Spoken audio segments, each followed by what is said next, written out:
মানুষ আপনাকে দূর থেকে যেমনটি দেখে, দেখুন মানুষ দেখে ওই অংশটুকু, কিন্তু আদতে আপনি এরকম।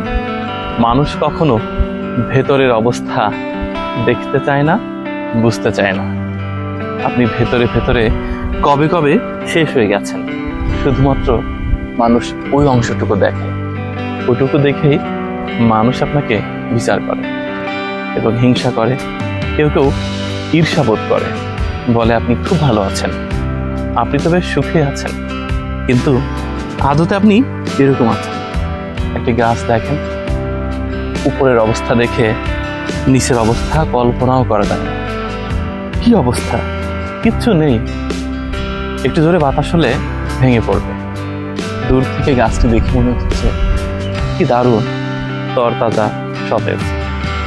মেকআপের আড়ালে কত নারী তার কান্না লুকিয়ে রাখে।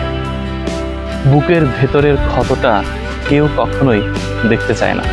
শুধুমাত্র মেকআপের আস্তরণে প্রকৃত বর্ণ লুকিয়ে রাখার পর বাইরে যতটুকু প্রদর্শিত হয় সেভাবেই আপনাকে দেখে বিবেচনা করে। আর পুরুষের কথা কি বলবো, প্রত্যেকটি পুরুষের জীবনই তো এরকম। দূর থেকে যেমনটি মনে হয় আদতে সেরকম নয়। এটি একজন প্রেমিকের ভেতরের অবস্থা, একজন সংসারের জাতাকলে পৃষ্ঠ হওয়া পুরুষের ভেতরের অবস্থা।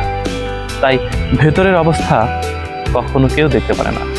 শুধুমাত্র উপরের সাজানো গোছানো অবস্থা দেখেই মানুষ আপনাকে বিচার করে, কিন্তু আপনার ভেতরের অবস্থা ঠিক এরকম, অন্তঃসার শূন্য, কিচ্ছু নেই, সব শেষ হয়ে গেছে।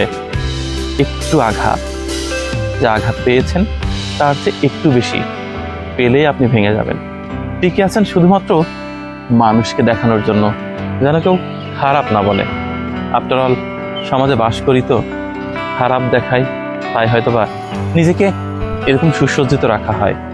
বাকিটা প্রকৃত গল্পটা হচ্ছে এইটা। এই গাছটি দেখে অনেক হৃদয় ভাঙা মানবীর কথা মনে পড়ে গেল।